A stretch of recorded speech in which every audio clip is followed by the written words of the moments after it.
earliest experiences, beginning in the womb, form the template of who we believe we are, about how we see other people and our place in the world.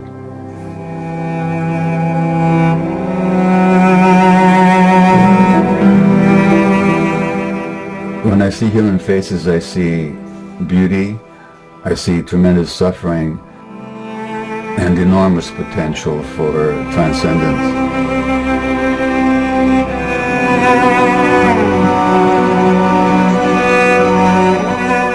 A Greek playwright wrote that the gods created us, human beings, so that we have to suffer into truth. Our job as human beings is to learn from our suffering.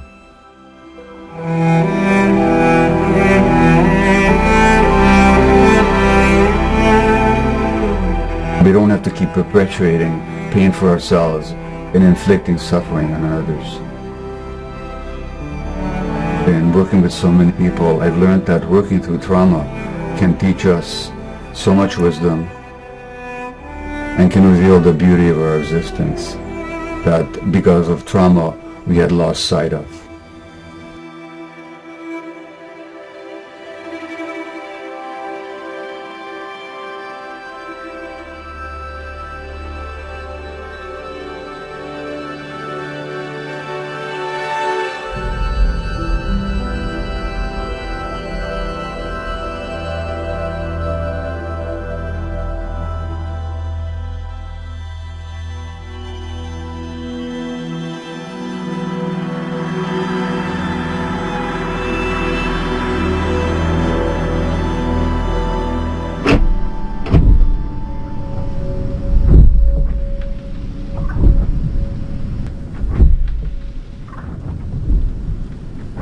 My name is Gabor Mate. I'm a retired medical doctor, and these days I travel the world speaking and teaching about child development, health, illness, stress, and trauma.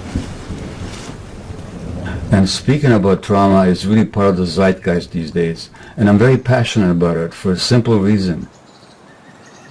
Because in 30 years or more of medical practice and of addiction medicine, what I found was that the common template for virtually all afflictions, mental illness, physical disease, is in fact trauma.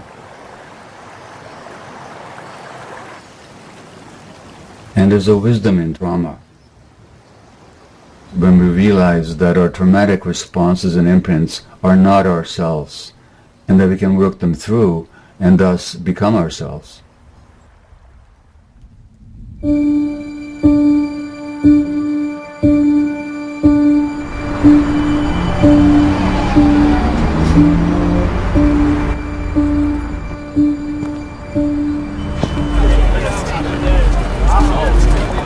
Virtually every week there's a study that more and more people are needing or seeking help for mental health issues. More and more youth are diagnosed with anxiety.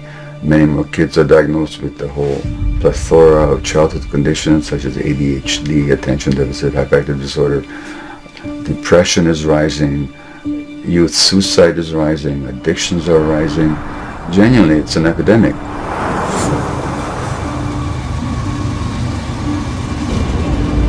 20% of youth or more are now diagnosable with anxiety according to all the recent studies. That's 1/5. And those are all the people who are sufficiently anxious to be diagnosed. Well, we're talking about an epidemic. When you grow up in a circumstance like I grew up, you're waiting for somebody to scream at you. You're waiting for something to be thrown. You don't know if you're going to eat. You don't know if you're going to be evicted. So you're constantly anxious and stressed. I used to think this was a rarity. But when I talk to people, a huge number of people have these traumatic experiences as a child that they carry with them. It's like a monkey on your back.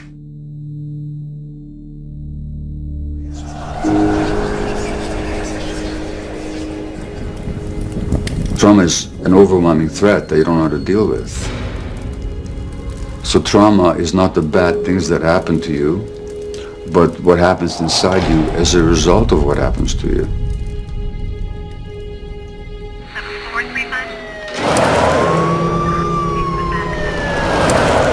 My My father was shot and killed on December 25th, 1999. They found his body in someone's front yard. So essentially I didn't have anybody to raise me, so I was raised in the juvenile court system. I've lived on the streets since I was 10 years old by myself. The law didn't scare me, and I mean, they could have locked me up, and what's the difference? Nobody out here is going to miss me.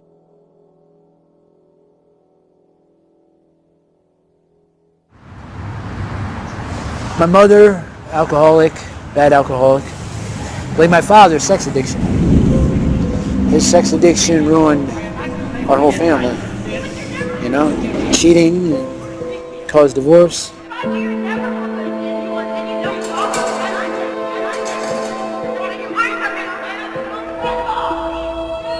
I started heroin at 26.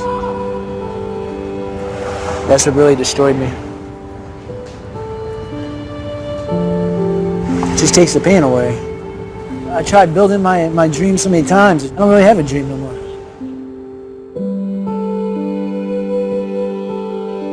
So trauma fundamentally means a disconnection from self. Why do we get disconnected? Because it's too painful to be ourselves. That then becomes a lifelong dynamic. I no longer know how to deal with emotions. It means that in relationships, when I feel a bit hurt, I immediately withdraw, so I don't have to feel those emotions that I don't know what to do with. So there's a disconnect. It also means that when I have gut feelings, I don't follow them. So I create situations of risk for myself. Now, trauma also affects how our brains develop. Certain key brain circuits that have to do with how we react and respond and regulate ourselves, how we handle stress, how we interact with other people, how much empathy and insight that we have, how much compassion we have. These functions of the midfrontal cortex are limited and constricted by trauma because we now know that the brain develops an interaction with the environment. So the brains of traumatized children don't look like the brains of non-traumatized children. You can take it. I've had enough of your crap. You're gonna start acting like a young man instead of a toddler. As a matter of fact, her ass is on punishment right now, and she ain't even gonna go the fuck back outside. What the fuck are you doing, Dad? I swear to God. No, There's please. no other way for you to learn that. Please stop. During your first 18 years of life, if a parent or other adult in the household often or very often would swear at you, insult you, put you down, or humiliate you, step inside the circle. If a parent or other adult in the household often pushed, grabbed, slapped, or threw something at you, step inside the circle. If a parent or other adult in the household often or very often ever hit you so hard that you had marks or were injured, step inside the circle. If you often felt that no one in your family loved you, step inside the circle. Step inside the circle.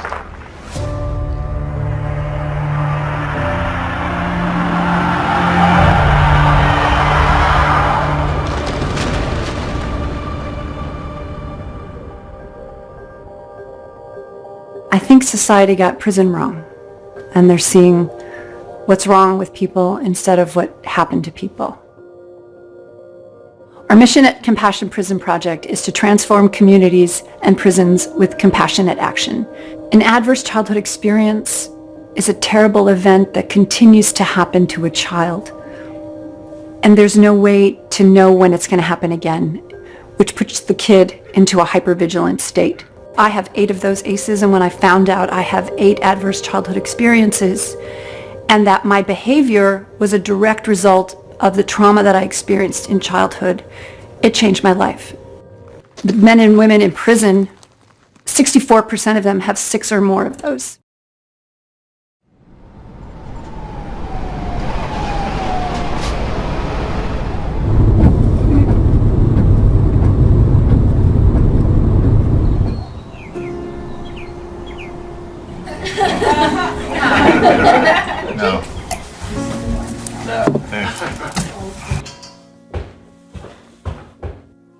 Hi, Gabor.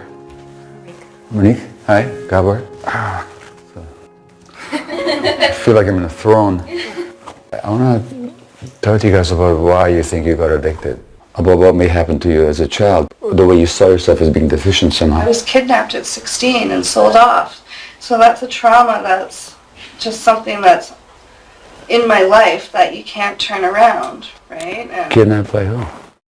there's a taxi driver who took me and a girlfriend when we were 16 and held us for 6 months in a motel and sold off my virginity.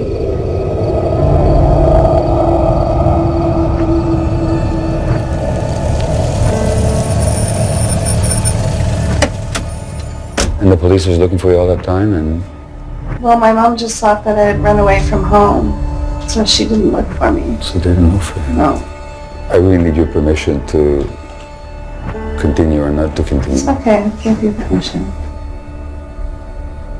The taxi driver knew exactly who to kidnap.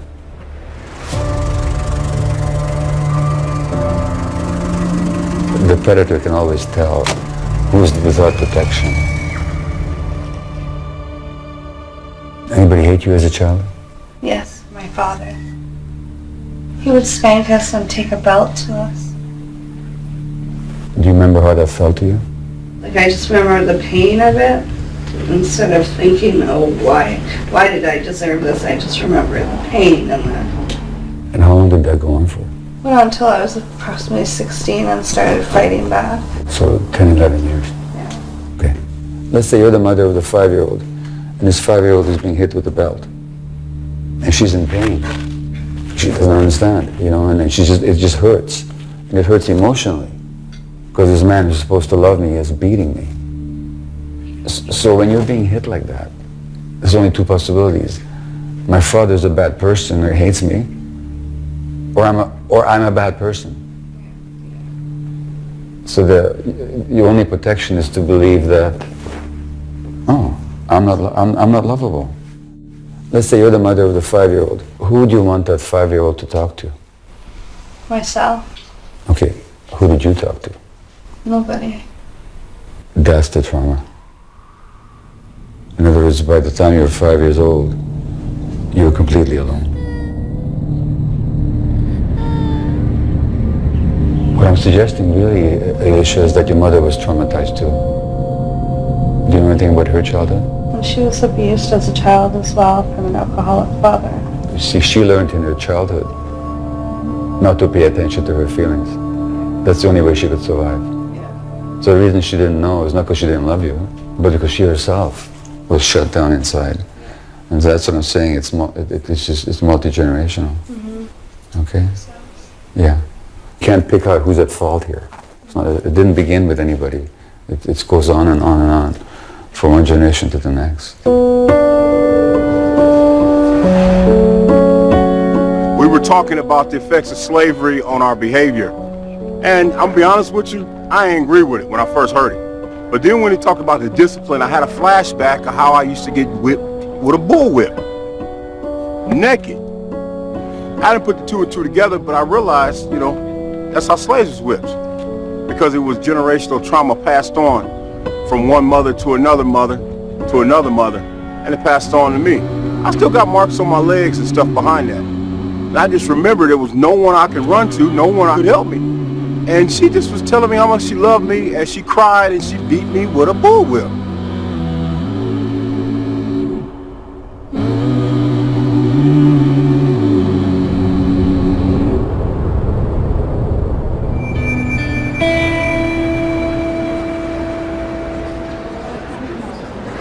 He's a best-selling author of 4 books published in 12 languages, sold on 5 continents.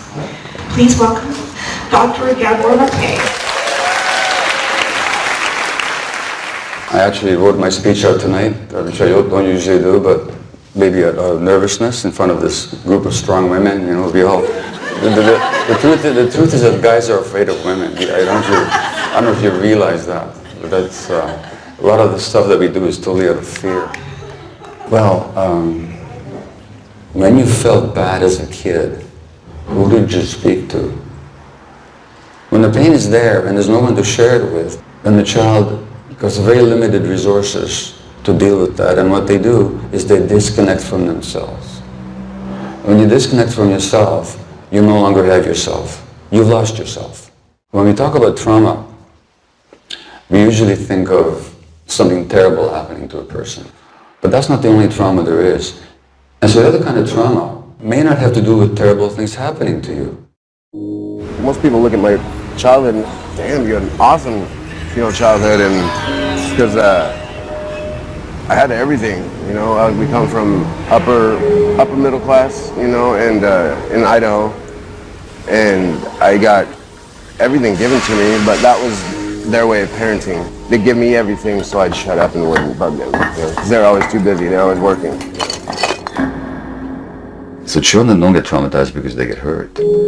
Children get traumatized because they're alone with the hurt. I'm a lifer inmate. I'm here on a first-degree murder. I committed my crime when I was 20 years old, and I asked myself, what events in my life brought me to the point where I could think that it's okay to take a human life? And it had to do with a lot of adverse childhood experiences. My main one as to why I started going downhill was being abandoned by my father. I looked up to him. I wanted to be just like my dad. He was my hero. But when I turned 8 or 9 years old, he got deported to Mexico. And that devastated me. As a kid, my mom used to tell me, mijo, pray to God that he'll come back. But he never came. A baby that you don't pick up will actually die, even if you feed them and you change them and look after them, because they get overwhelmed by their feelings and they get overstressed. And so the baby needs the mother's and the father's brain to regulate her own brain, to regulate their emotions. It's not just that you're overwhelmed, it's also there's nobody there to hold you. There's a huge school of thought in North America that teaches mothers to help their babies sleep by ignoring their crying. Never mind the mother's milk. The infant just wants to attach, because the only way the infant can attach is physically.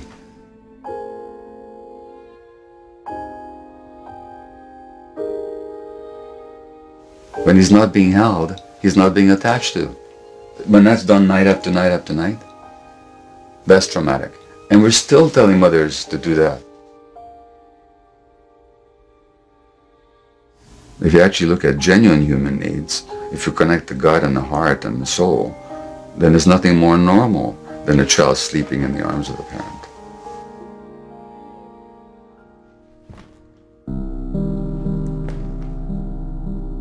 So I've often thought about the sources of my own issues. An infant, 2 months of age, in Hungary, when the Germans, the Nazis, marched into a country and they began to exterminate the Jewish population. So that was my first year of life, with a terrorized mother, grandparents killed in Auschwitz, a father away in forced labor, anti-Semitism, the ever-nearing shadow of annihilation, and ultimately a separation from my mother. I was a little short of 1 year old when my mother had to hand me to a stranger in the ghetto of Budapest and send me away to some relatives in hiding, so we didn't see each other for 6 weeks. And she didn't know if she would live or not. In her diary, she said that this is the hardest 6 weeks of her life. That was the experience of the first nearly year and a half of my life. And sometimes I thought, well, gee, I must have received a lot of love at the same time, otherwise it would be a lot more crazy than I actually am. For trauma to happen, you don't need Second World War, and you don't need racism, and you don't need genocide, and you don't need the privations of war. You just need parents who are so alienated from their own gut feelings that they will let their infants cry without picking them up, and that child is desperate for a relationship. That's all it takes.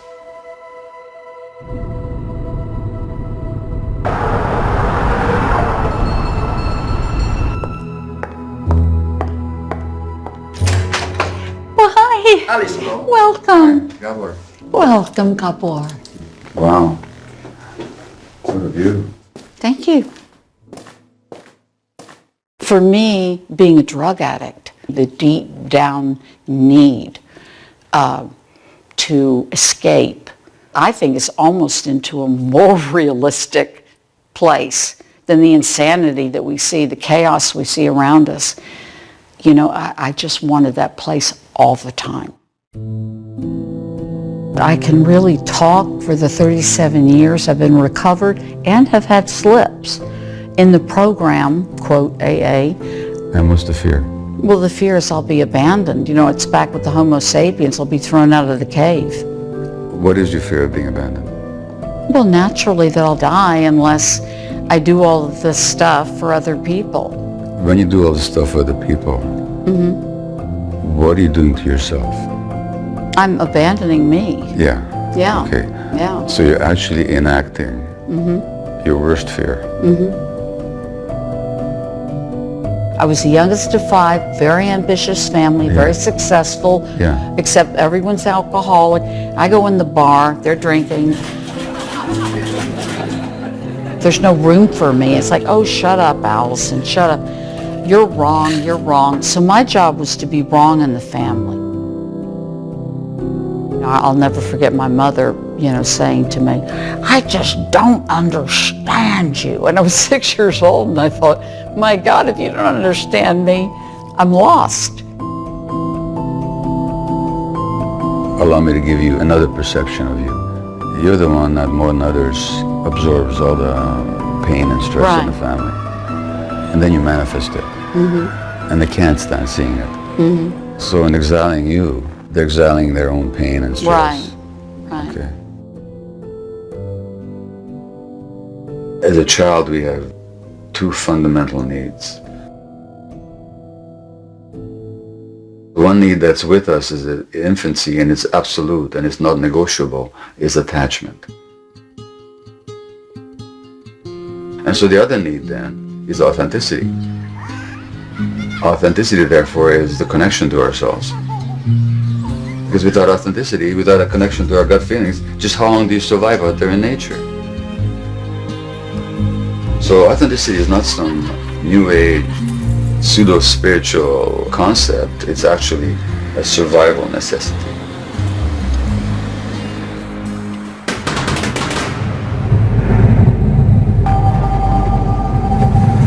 What happens if in order to survive or to adjust to your environment, you have to suppress your gut feelings? You have to suppress your authenticity. So normal society does not allow anger, and the child who's angry must be separated. In other words, we have to threaten his attachment relationships on which his life depends, so that he can suppress his emotions. Well, that child, if he learns the lesson well, will disconnect from their anger.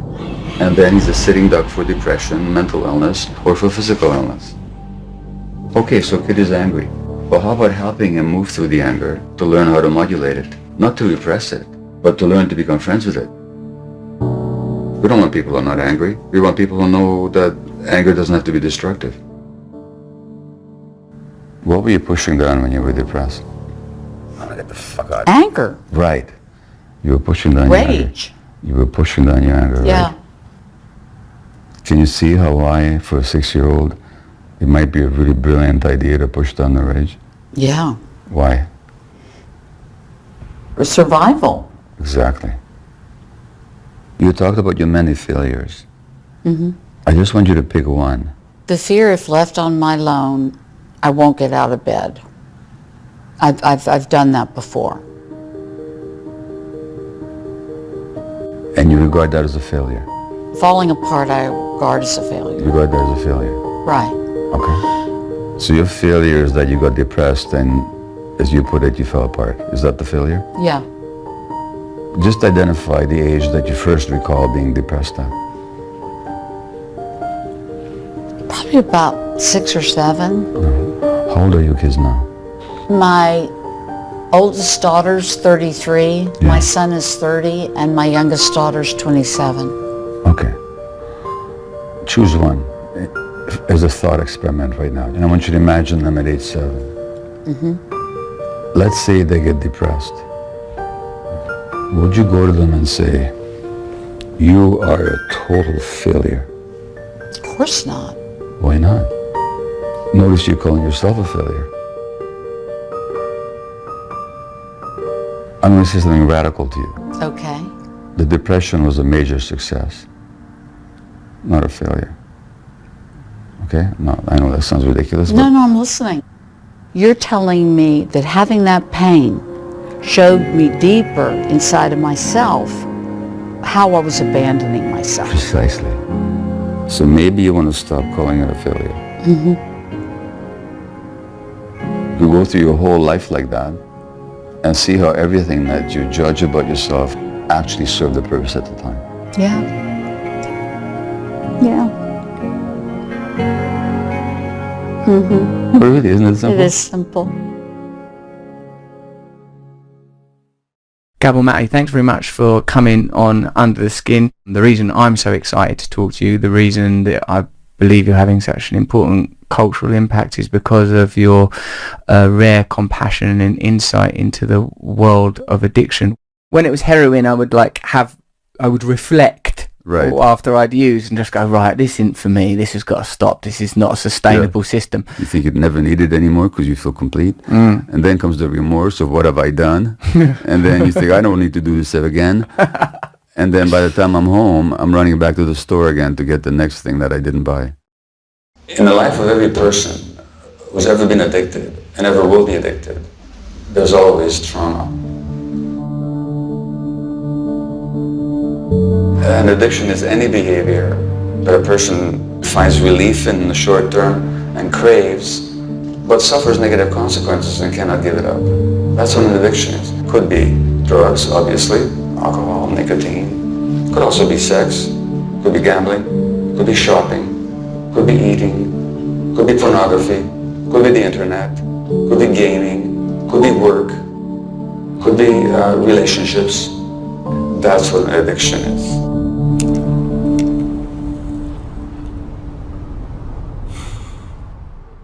The first issue is not why the addiction, but why the pain.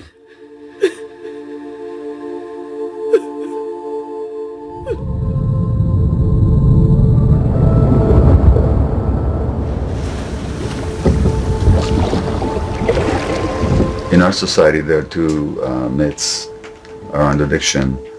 The pernicious one is the belief that addiction is a choice, and that the decisions that arise out of addictions are therefore a matter of individual culpability.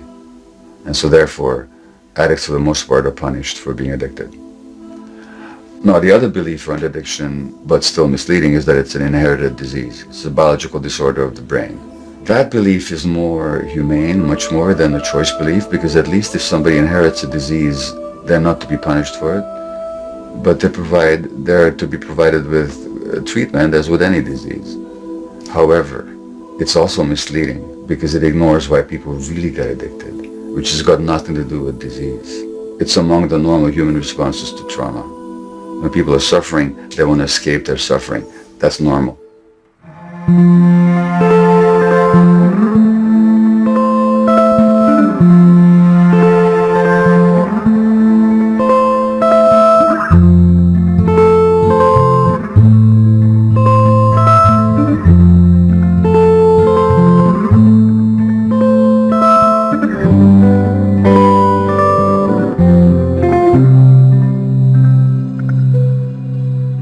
My name is Jutapo Sheep. I'm 43 years old. I come from a family of Thai restaurant owners. I moved away when I was 14. I was never good enough. I mean, I think if I had parents who didn't really care and was lenient, I don't think I would have really got right into it and really got addicted. I might have just, tried it once or twice. But I think the pressure was on from the upbringing and having to feel like I had to achieve and be the best at what I did. An A student. And so when I moved away, I really wanted to prove not just myself, but to them that I was more than what they saw. I did apply to Stanford University. That was my number one choice. I was disappointed I didn't get in. And San Francisco State University was my second choice. And while there, I did do the same things that I was doing when I was in high school, playing for the NCAA, singing choir. with doing so many things, pledging sororities and being different club members, I'm saying I was just trying to find my way in the world. And then I started to work at the nightclubs here. And so I think that's when I really evolved, because I wanted to do everything. I wanted to go to school, wanted to work, but I needed to do homework as well. So the pressure was on then. So then it got into heavier drugs, so I needed the meth to stay up. I think our society just doesn't understand addiction. Without the addiction, they felt incomplete. They felt this huge emptiness inside. And so the addiction was to complete themselves and to somehow temporarily cover up the emptiness. Why the finger pointing? Why the judgments on a particular group of people who are addicted who happen to use substances? My first job that I ever had as a physician in Vancouver after I did my internship was actually in the downtown east side of Vancouver. It's North America's most concentrated and most dramatic area of drug use, where there's more people injecting and ingesting and inhaling all kinds of substances than anywhere else on the planet. And I go to this old broken down hotel with cracking paint on the walls and there were strange people walking in and out, and I felt totally at home right away. And after 2 years, I shifted my full-time work to the downtown east side. Well, so I worked there for 12 years. And they all suffered tremendous torment as children, which also meant that their addictions were extreme. They were quite willing to sacrifice love, life, relationship, health, just for the next hit. They were that desperate to escape from reality because reality had been so cruel to them. We were dealing with people with severe infections. They would inject drugs that would give them abscesses not only in their skin or their muscles, but also in their brains, in their spinal cord, in their joints. So they had to be hospitalized, which is the only facility where you can deliver IV antibiotics several times a day. But they were users, so they'd be always absconding from the hospital and even using the IV lines to inject through. So inevitably they'd be kicked out of hospital, which means that their life-threatening infections would be untreated. This is how I met Joey Carter. I think I pushed him across an intersection once in his wheelchair. Maybe that's the first time we actually met. And you helped me out, and you said, what are you doing? Hey, enough's enough. I'm going to admit you to CT. Are you going to go there? And I was like, well, what about my addiction? And you said, well, what are you using? And I said, well, I've been using morphine and mescaline.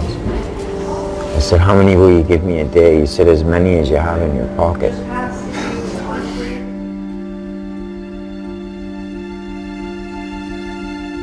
By meeting people where they're at and treating them like human beings and not trying to change them actually opens up the possibility of transformation for them. And Joey's a prime example. They had come in like every 4 hours to give me my morphine, and I wasn't eating it. I was saving it, right? And I woke up and there was like morphine all over the bed, and I thought I was in heaven. I do recall your poetry, and you were a very avid writer. Yeah. And you shared some of that with me. Is there one that that you can recite now? Yep. It goes, I misbehave when I crave to push the venom in my veins. I lose all control of my inner soul and my demons hold the reins. I deceive whoever believes, I twist their open trust. With nefarious precision and tunnel vision, I pursue the venom with lust. With the desire so strong, I forget all bonds, hurting the ones I adore. And even though they love me, they move on from me to let me fight my war. Uncontrollable, I'm inconsolable, slowly I'm dying inside. A glutton of such, I've used too much, now there's no life in my eyes. Wow.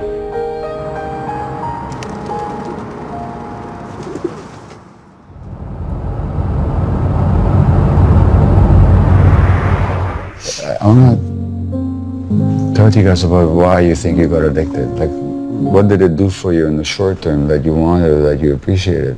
The one thing that I learned was gratification through sex. Like, it would pay my rent, it would pay my food, it would pay my clothes. but it was also a feeling loved, right? Feeling loved, right. Having that desire for somebody to care and Want you. I wouldn't be able to have a sexual relationship if I wasn't using, because I couldn't feel anything towards the other person. It made you feel more alive? Yeah, it made me feel more in tune. Yeah. Yeah, like that's what, and I used it to have feelings.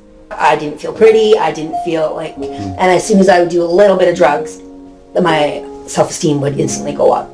I did so much sports and was on such a strict schedule that when I started to use in like grade 8, grade 9, like I was free.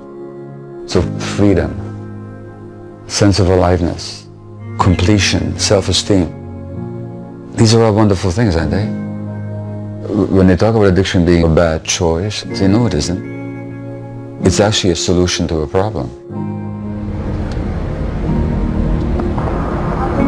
If we understand that the addiction is not the primary problem, but really a response to trauma, then it becomes obvious that in order to heal addiction, you have to heal the trauma. But it means that you see the wound that's driving that person.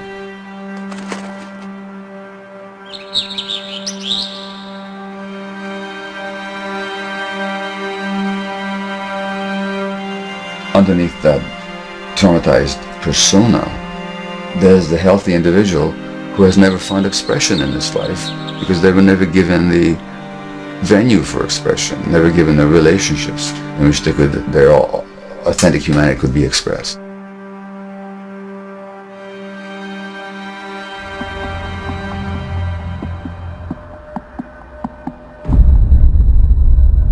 Are we free?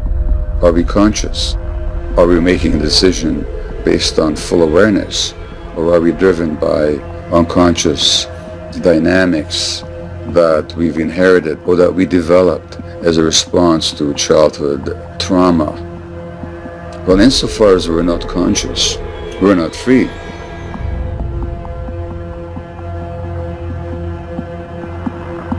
We have then a social structure that induces trauma in a lot of people, therefore it induces escapist, addictive behaviors in a lot of people, and those inner trends line up with how society looks like on the outside, so therefore all this looks perfectly normal and perfectly natural. Fundamentally, the message is that with our minds we create the world. So if I have a worldview that the world is a horrible place, then I'm going to live in a world where I have to be aggressive, suspicious, competitive, and make myself as big as possible so I don't get eaten up. So I have to be grandiose and cunning, because that's the world I'm living in. And these are the people that our society rewards with power.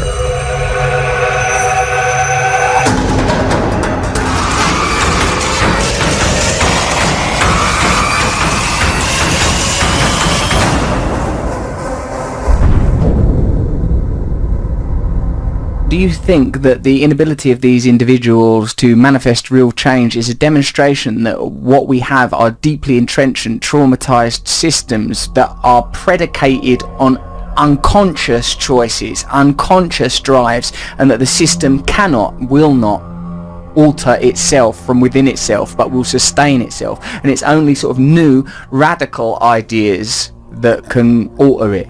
That's exactly what I'm saying.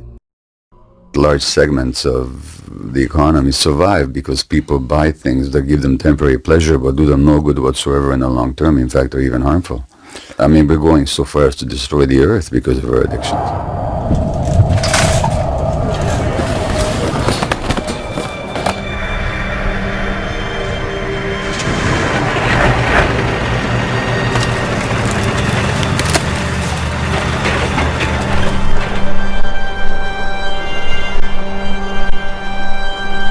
The disconnect from the body of the earth really has to do with the disconnect from our own bodies. The two are together. And the exploitation of the earth as if it was something separate from us has a lot to do with patriarchal domination. I mean, we talk about Mother Earth. Look what we're doing to Mother. It's a mother hatred almost.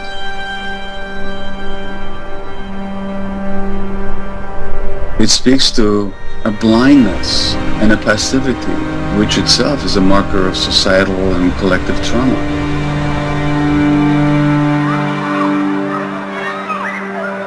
Our schools are full of kids with learning difficulties, mental health issues that are trauma-based, but the average teacher never gets a single lecture on trauma.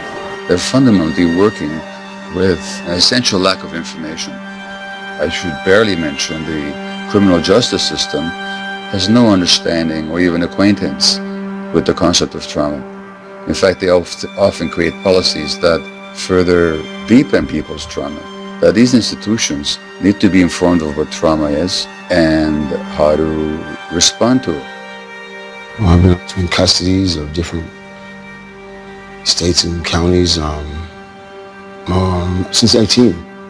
I struggled with addiction, and they were sending me to these places to get the help that you needed. I had nothing but the authorities telling me it was my fault, because you're choosing this, and I can't keep choosing. You're supposed to trust and believe in these people. California industrialized prison. Trauma doesn't know a color, trauma doesn't know an age, trauma doesn't know a tax bracket, trauma doesn't know any of these things. Anybody can be traumatized, anybody. Symptoms of trauma: nightmares and night terrors, inability to love, Addictive behavior. Insomnia. depression, shame. That's not who you are, but it's a symptom of being traumatized. And we're here to heal each other. We heal in community. When I do these circles with anybody, when they see the extent of childhood trauma in themselves, but also in the people around them, it's a shift. It takes the othering out. It actually brings a human in. And that, as a society, is one of the imperatives that we need to get to. We got to start seeing each other for what happened to us and not what's wrong with us.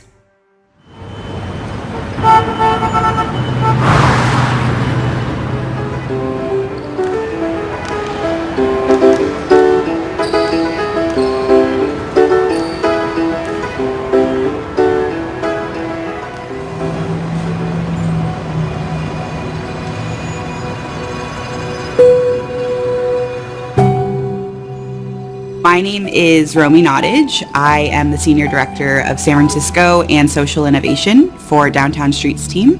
That is changing the lives of people who are currently homeless through the dignity of work.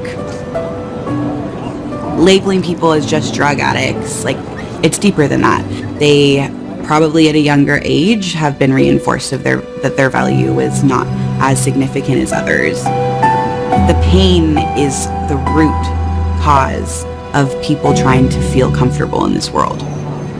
Using street drugs is a method. It is a behavior to support something that is uncomfortable.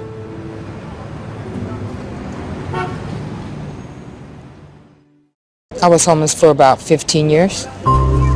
It is the survival of the fittest. I had 3 kids on the street while homeless, walking around, no shoes, selling drugs, doing drugs, hoping they would miscarry. All the babies came out with everything: meth, crystal, cocaine, everything you could think of. I did utilize those 3 moments in time where I had those babies to just rest up in a nice place and eat a hot meal. Just basically took a shower those 3 times because while I was homeless, most of us don't shower, maybe once a year, if that. But I was lucky. I had the same foster mom. All 3 boys, Albert, Judson, and James, are all thriving. They're very healthy. I did fight for them. Don't get me wrong. I did try to fight for them, but I wasn't ready to give up the drug life. It was fall, so it was the rain season. I just remember that constant worry about where was I going to go that night? Would I find shelter? Because there's nowhere to go, right? The people that did love me just said, you know what, we're not going to stand by anymore while you kill yourself. We can't do it. It's hurting more. We're dying a harder death than you are. And they just scattered from my life. I was utterly alone.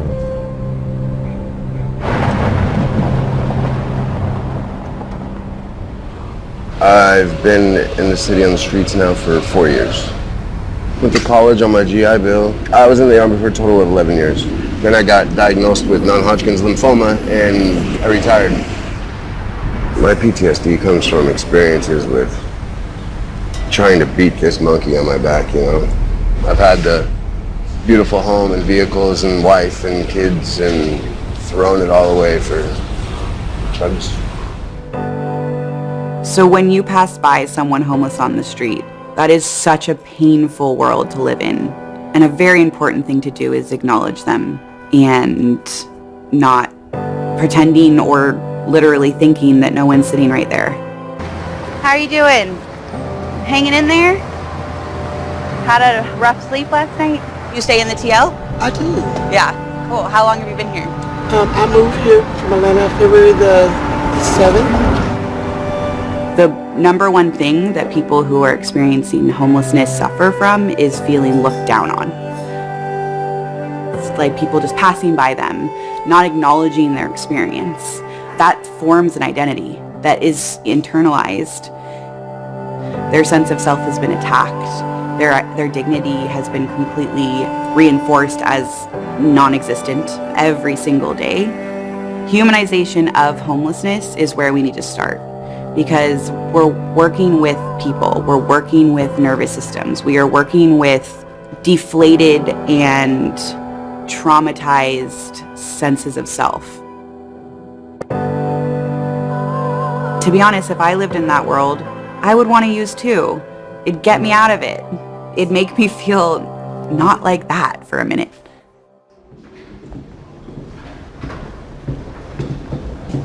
Hey Dwayne, you home? It's Tessa. Hey, how are you? How are you? I'm Tessa. I'm a harm reduction specialist at Abode Housing Services. I help people move through the pain of their addiction, regain dignity. So, oh my gosh, your place looks amazing! I took this job because of the harm reduction approach where people get housing. You don't have an agenda, you must do this or that in order to access housing. You're worthy of housing because housing should be a right. When people get housed after they've been outdoors for 7, 15, 25 years, whatever the number is, you're alone. You don't have survival to do. So this is when I'm starting to see everybody's pain start surfacing. And people are starting to have, more challenges and emotional challenges than they did out on the streets. Dr. Gabor Mate, when I found his teachings and specifically the realm of the hungry ghost, kind of changed my outlook in life. I'm very dear to this work.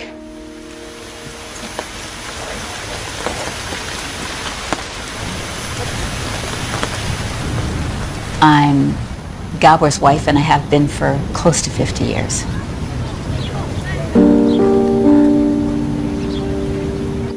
I met Gabor in October of 1967 when I was a first-year student at UBC. I saw in the student newspaper that they were looking for cartoonists, and I draw. I walked into this small room, and he's sitting there reading a book, and I said, my name's Ray. I'm supposed to draw you. Would you mind just sitting there? This is it. I did this before I knew who he was, before I'd had a conversation. What a mysterious guy. Dark, intense. He was so interesting to me. I've always been a rebel. I mean, in communist Hungary, in grade 6, my teacher wrote in my report card that you should watch it because he incites the other students. But so that tendency to resist arbitrariness, what I'm being told and what the official line is. So I'm really not one for groupthink, and it really helps me to see through all kinds of nonsense that people accept without questioning. On a personal level, I'm also a contradiction. My longing is really a sense of being excluded from something, a sense of impossibility even, and I very easily go there. I mean, that is my baseline. Very early in my meeting with Gabor, I saw clearly the light that he was and the dark that he was. So I saw brilliance and I saw real, I guess trauma is the word I'd use now, but I didn't know then. To me it was dark. And of course by then I knew he was directly had been in the Holocaust. But it was going to be my job to heal him, to bring out that light. I really believe that the purpose of marriage is to actually go back to the original trauma, which comes from the family. I married a man who was so much like my father. My scientific interest as well has been having to do with my own trauma. Because in my 40s, I was a very successful physician, and I was a national columnist for a Canadian newspaper, and I was the head of the palliative care department at a major Canadian hospital, and I was depressed and alienated in a difficult marriage, and my children were scared of me, and I didn't like being alive. Well, there's just nothing more frustrating to be in a situation to see him out there doing this amazing work, just the healing and the wisdom and the support, and then come home and be completely exhausted, irritable, and then I get the negativity.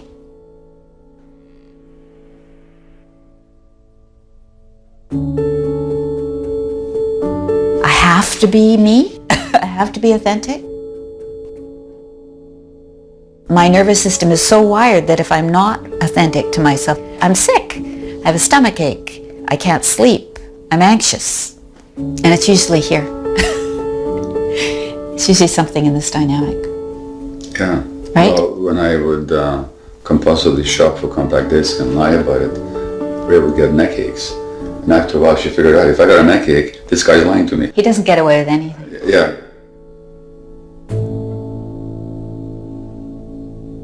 How are you, Gabor Mate, not processing your trauma? How am I not posting it? Yeah, because like if you're not doing it, that's like Steve Jobs going, I couldn't get my phone to work. That's another traumatized person, by the way, whose cancer has everything to do with the childhood trauma that he experienced. But that's another book and another story. So you sort of a bit like in The Matrix when Neo sees everything's made out of numbers. You look at people and you see all their trauma and damage. That's what I see. Until I realized that I was traumatized, which really wasn't in my late 30s and mid 40s. And I began to realize that it didn't have to be this way, that there were reasons for it, and I started looking for those reasons. So I started waking up fairly late in life. I was a driven workaholic doctor. Now, why was I a driven workaholic doctor? Because the message I got as an infant is that the world didn't want me. Now, how do you deal with not being wanted? You make yourself needed. So if you're traumatized and if you don't think you're lovable, my God, go to medical school. Now they're going to want you all the time. When they're dying, when they're being born, every moment in between. And that's highly addictive because you get the validation all the time.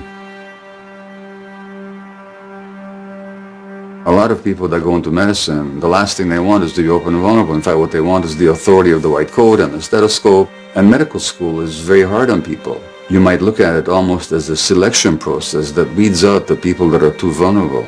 The long hours, the deference to unreasonable authority, the stress that you are willing to subject yourself to. And these are the people that, like me, become physicians. So that selects out against the vulnerable. I went to medical school here at UBC. At that time, we did not get a single lecture of trauma. We did not even hear the word. They still don't hear the word trauma in medical school.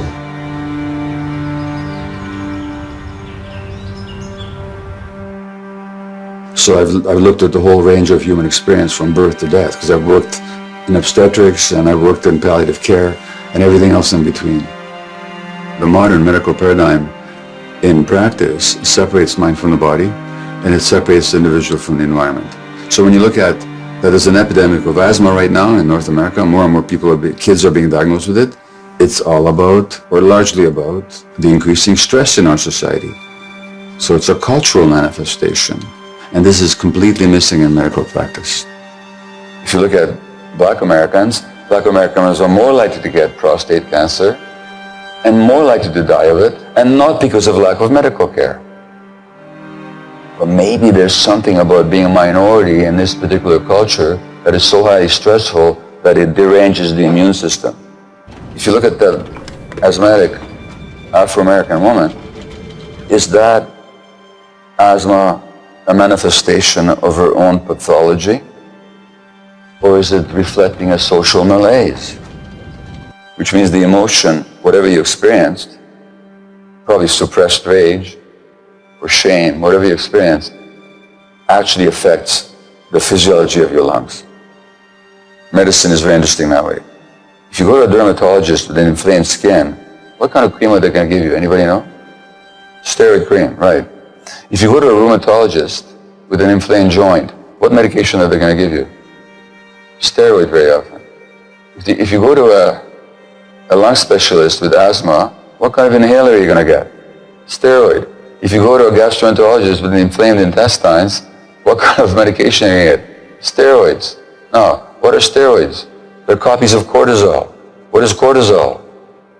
It's a stress hormone. We're treating everything with stress hormones. Maybe it should occur to us that stress has something to do with the onset of these conditions. The fundamental problem is capitalism, or I should say materialism. As long as research is driven by the profits of pharmaceutical companies, what's going to drive the education of physicians except the profit motive of pharmaceutical companies? I mean, just obvious. People have to be seen as automatons, as beings without really emotional needs or spiritual needs. As globalization and globalized materialism spreads throughout the world, so is autoimmune disease spreading throughout the world in societies that hardly even knew them before. Diseases, whether mental or physical, are normal responses to abnormal circumstances. And that what we consider normal in this society is often actually insane. In the most health-obsessed human society ever, all is not well. In the US, the richest society in history, fully half of the citizens have a chronic disorder such as high blood pressure or diabetes. Illness is when part of an organism starts working against the overall benefit of the organism. So that, say, in an autoimmune disease, the immune system attacks the host organism. So a system that was designed by nature to protect you now turns against you. Cell division, which is meant to be, coordination with the needs of the entire organism, gets out of hand, and now you've got cancer. The search is always to find out what's wrong with the individual cell, or how do you kill the abnormal cells. So the treatment is restricted to the biological plane. We either cut it out, or we poison it, or we burn it. That's our approach to treating cancer. Most chronic illness is a way of the body saying no when the person suppressed their nose in order to fit in. I'm saying is that when the illness comes along, we can just look upon it as a nuisance to get rid of and an enemy to fight. Or we can say, okay, well, it's here now, what's the teaching? Which just doesn't mean that we don't accept treatment or we don't do our best to heal, but that as part of that healing process, we actually ask ourselves, what does this mean about my life and my relationships, and particularly about how I treat myself? What is the teaching?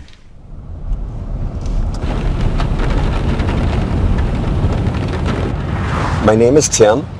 I'm 51 years old. I was given a diagnosis of prostate cancer about 1.5 years ago. We actually had a full radical prostatectomy. So that means the whole removal of my prostate, which was no walk in the park. It's quite an extensive surgery. In October, they did a bone scan and found that there was multiple areas in my spine, ribs, and some pelvis that the cancer had metastasized to, which was devastating to me at the time. There was no need for me to have the operation. If someone has prostate cancer and they have their prostate removed, but the cancer's still in their body, then the surgery hasn't done any good.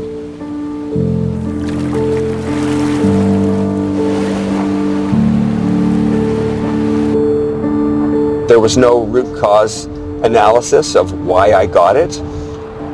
What I soon discovered was that everything was a Band-Aid.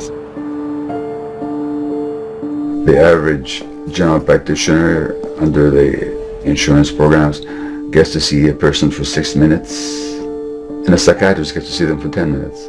What can you do in 10 minutes? You can adjust medications. And the average psychiatrist today is not trained in psychotherapy. They're trained in what's called biological psychiatry, which fundamentally means altering the biology of the brain by handing out prescriptions, which never get to the heart of the problem. So while I'm not dogmatically opposed to medications, on the contrary, I acknowledge their value in my own life, they're not the answer. And at the very best, they should be only as a stopgap measure until we get to work on the real issues. Why this disease? Why in this person? And why now? Unless I answer those questions, unless I ask those questions, we can't talk about wholeness. We can't talk about healing in the deepest sense.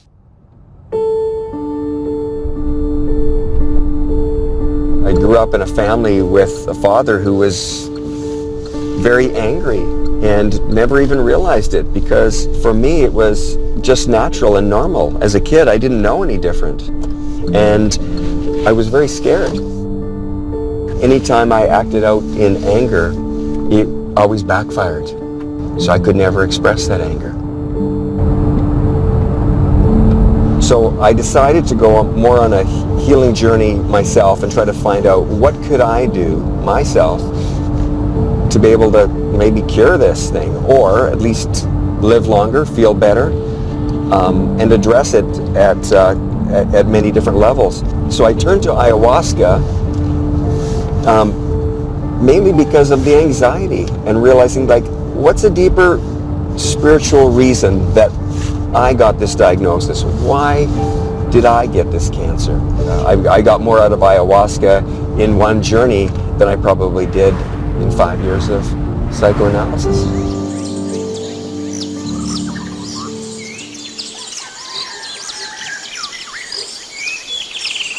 What I know about ayahuasca and the healing of addiction.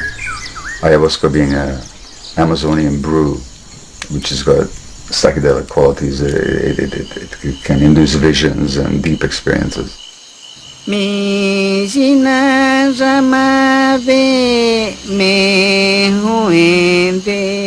there was a ceremony here led by a Peruvian shaman, and within half an hour of having ingested the brew, it felt very much real. It felt very much like me, but it was new, because I experienced a state of such deep love and gratitude, such as I had not recalled experiencing before.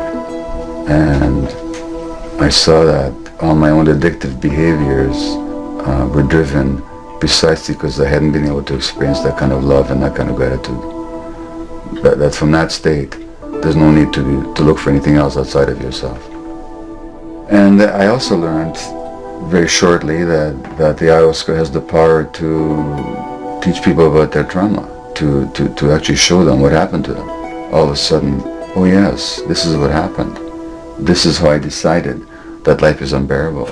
This is how I decided that I wasn't lovable. This is how I decided that I had to soothe myself from the outside because there was no peace inside. And immediately I said, I'm going to work with this. And once you start working with one psychedelic, then you become aware that there's a whole world out there, and there's a whole resurgence now in the healing powers of psychedelic modalities, and so there are other substances. The deep therapeutic potential of psychedelics resides in the fact that they get the conditioned mind out of the way. So people have access to two aspects of reality that they're usually not in touch with. One is the deep trauma and pain that they're carrying that they can actually look at now. And in the appropriate, compassionate, safe context, they can experience these troubled emotions and mind states without having to be driven into insanity or having to escape. If you're going to use psychedelics, it has to be combined with very adept therapy at the same time. So in my work with Tim tomorrow, we'll be using one of these modalities to see if he can be guided deep into himself, so that some answers may emerge for the existential and life issues that he's facing.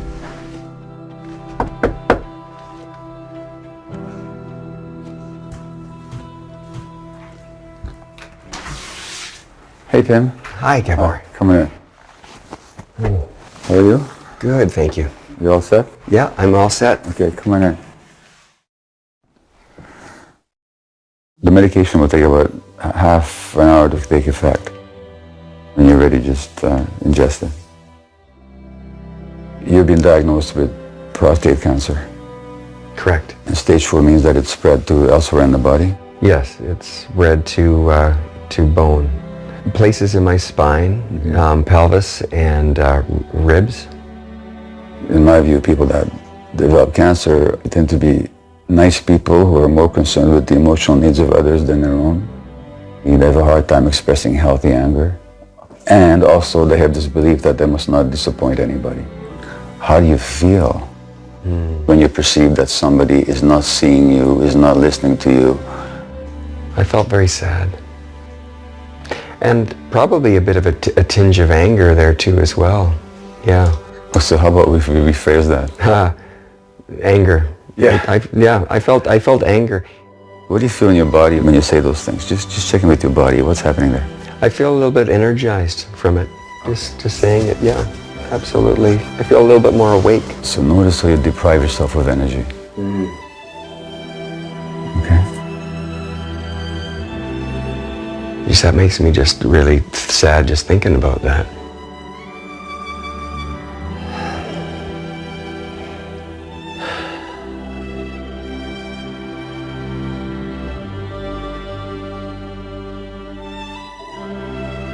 Man, it feels good to feel.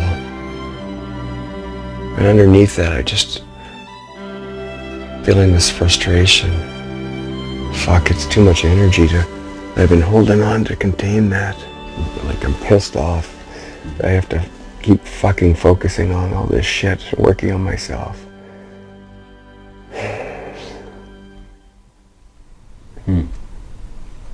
Fucking tired of it. So what is the thing that you need to keep your mind off by trying to figure everything out? This little boy that just wants to be loved and accepted unconditionally wasn't. And so he's had to figure out how to be accepted and loved by others, and even my internal judge. It's a little brat when I was angry.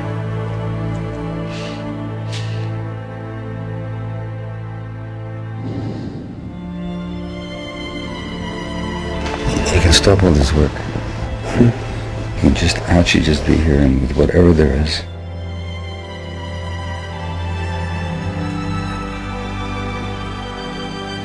See, as long as you don't allow the fear to be there, you're going to be always working to get rid of it. That's what the work is all about. All the work that you're doing. And then you're going to keep working to make yourself acceptable and always nice and dutiful and all that.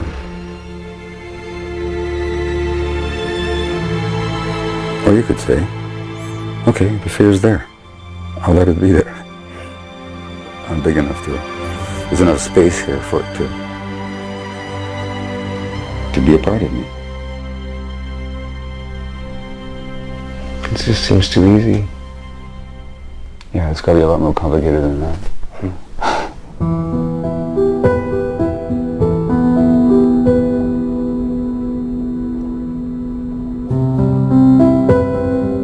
I developed a method of therapy or exploration with people called compassionate inquiry, the essence of which is the belief that the truth is inside all of us. We just have to ask the right questions to help people arrive at the truth. That clenched jaw could speak, what would it say now?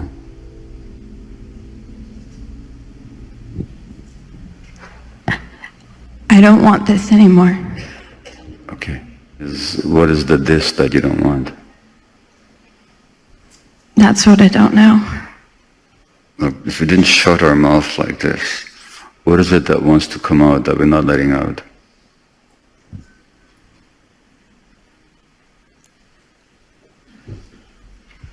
Rage.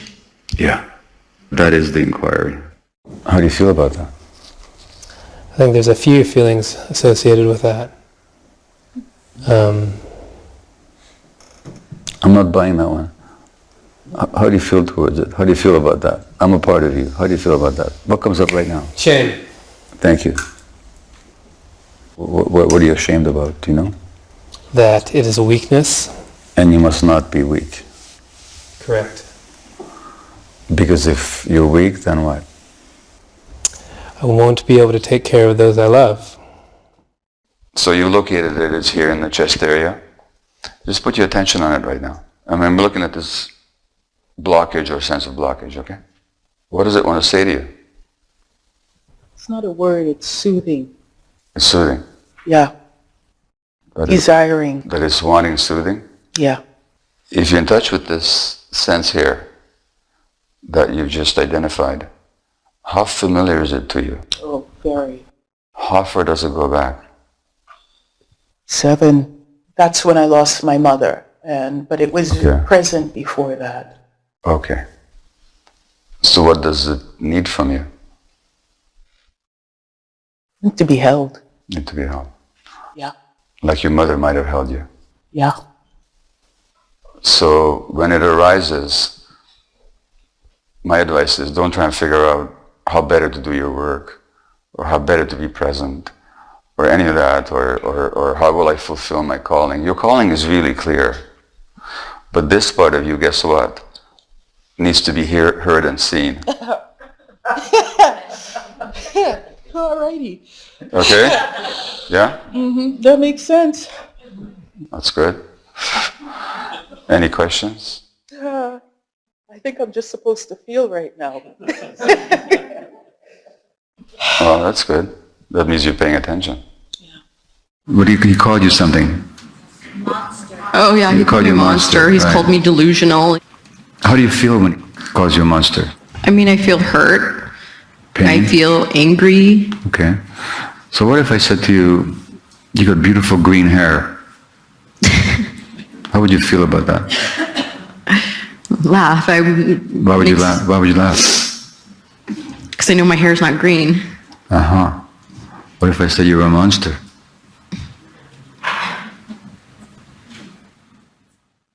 The feeling of the anxiety was so strong that I wanted to end it.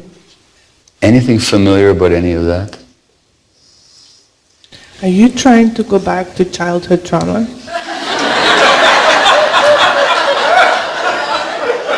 Who? Me? You see that you developed a belief that I can't be touched, nothing can touch me. Mm-hmm. Guess what happens when you get sick? Mm-hmm. That defense is now destroyed.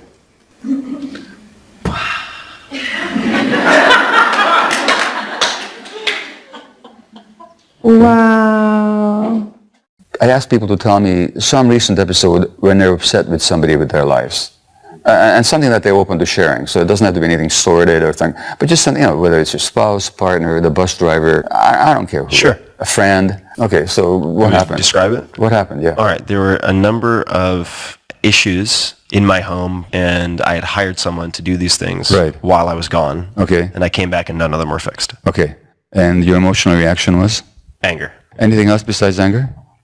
I was disappointed. Disappointed is sadness. Let's go with that. Yeah. Okay. Mm-hmm. So I'm going to ask you a silly question. What were you sad and angry about? Well, angry that someone had made commitments to me and not fulfilled those commitments. What does that mean that they didn't fulfill their commitments? Meant that they didn't care about me. They didn't they didn't respect me. So they didn't care about you and didn't respect you. What kind of person doesn't get cared or respected? I don't know. Someone who doesn't deserve to be cared for or respected. Exactly. Are there other reasons why this other person might not have done the work that has nothing to do with him or her not caring about him or not respecting him? So what other reasons might there be?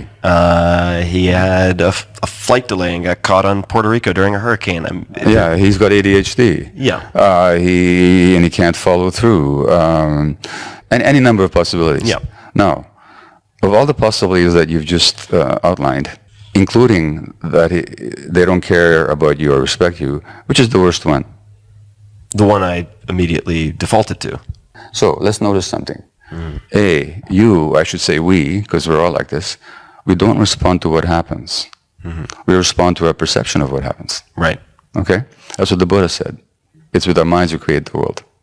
Number 2, of all the possible interpretations, we choose the worst one. Thirdly, what I just said isn't true. We didn't choose it. It's not like you went through all these possibilities and you said... It wasn't multiple choice and I chose option D. Oh no, he doesn't care about me. He doesn't respect me. You didn't do that. Your brain jumped there automatically, right? Well, the question is why? First time in your life that you felt hurt and angry that when you perceived somebody didn't care about you or didn't respect you? It's not the first time. Very good. And most people I talk to, it goes back way back. Yeah, this goes way back. Into childhood. Okay? And that's what trauma is. We don't respond to the present moment. We respond to the past. So who's the one that doesn't care about you and who's the one that doesn't think you're worthy of respect? No, it'd be me. It'll be you. Yeah. So that's a learning. And that's the beauty of healing, is that when you reframe things and you actually see the source within ourselves, all of a sudden, that's liberating. Because guess what? If you're feeling that way because this guy did this or didn't do that, that makes you a victim. Yep. But if you see that you're the source, now you're powerful.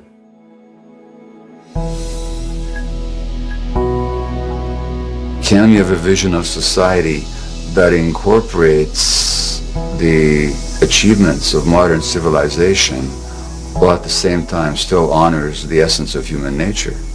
I think the answer is yes. I know the answer is yes. Not that I expect to see it in my lifetime. We need trauma-informed medical care, trauma-informed education, and trauma-informed therapy. Everybody that has listened to talk or read his book always said to me, I don't feel like I'm a bad person anymore. I can see their heads higher. Yeah, they're still using substances, but something inside of them is starting to change. That's their shame is kind of dissipating. Without me stumbling across his work, I tell you, I would have been a different person. Childhood trauma is key because once you understand that, you know you were a child and you didn't have help, and if it's about love, then why are we locking them up? Underneath that traumatized persona, there's the healthy individual who has never found expression in this life.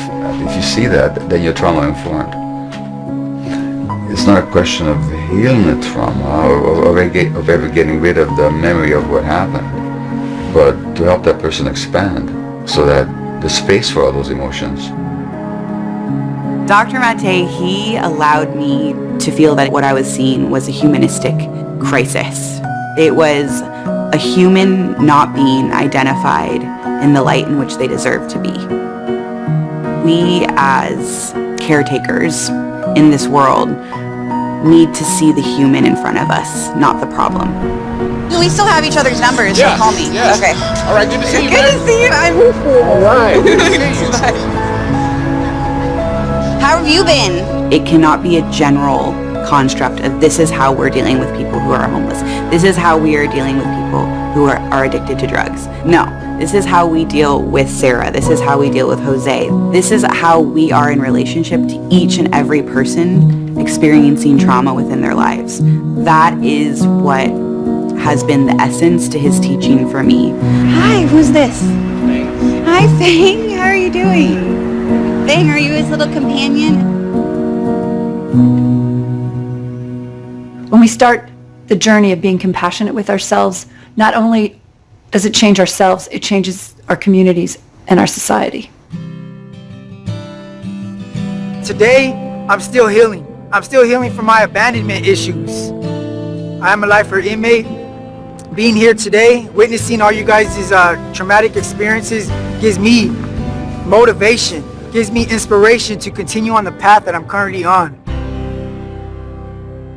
Every human being has a true, genuine, authentic self.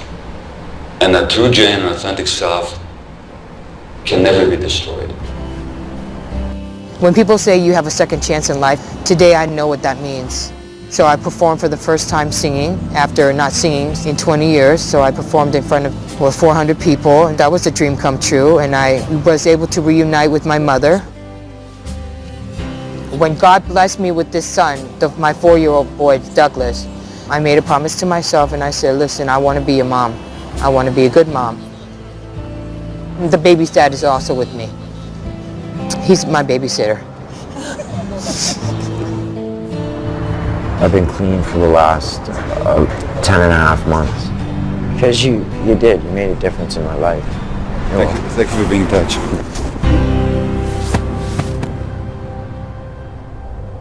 Through the mist and the pain, I've learned to maintain. There is no shame. There is no shame.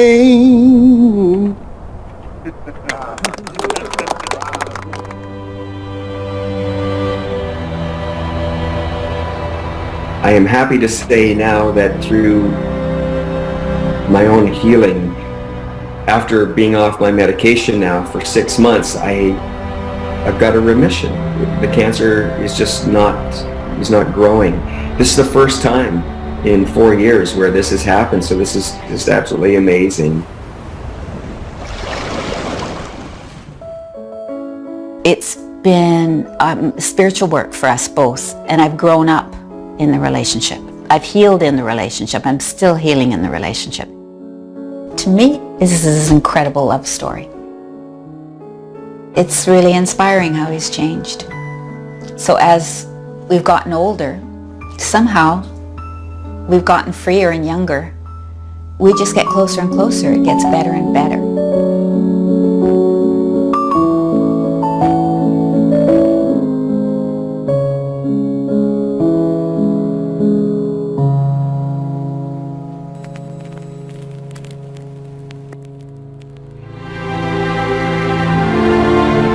It's through a dynamic, emergent process of confrontation with the truth that solutions will arise. Trauma involves a lifelong pushing down, a tremendous expenditure of energy into not feeling the pain. As we heal, that same energy is liberated for life and for being in the present. So the energy of trauma can be transformed into the energy of life.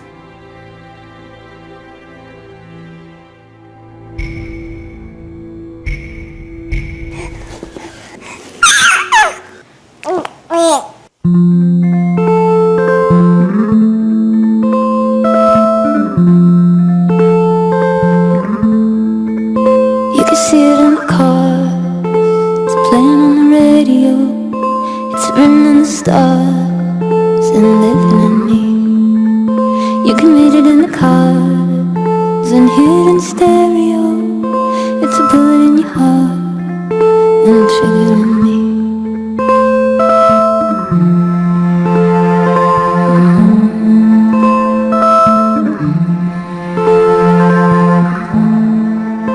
You can see it in the young, they saw it on the video, loaded like a gun, it's aiming at me.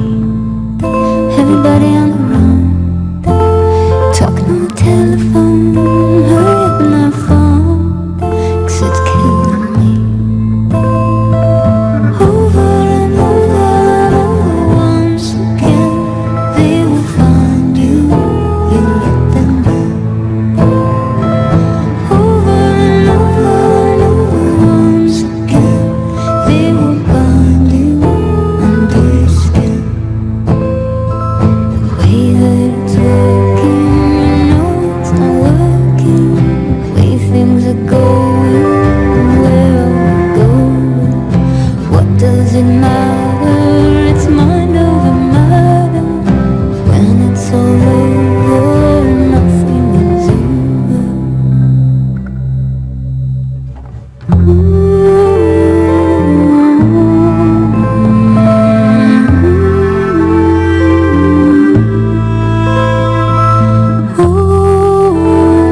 It's a hunger in your eyes, it's feeding them. Everybody with a light, coming from a satellite.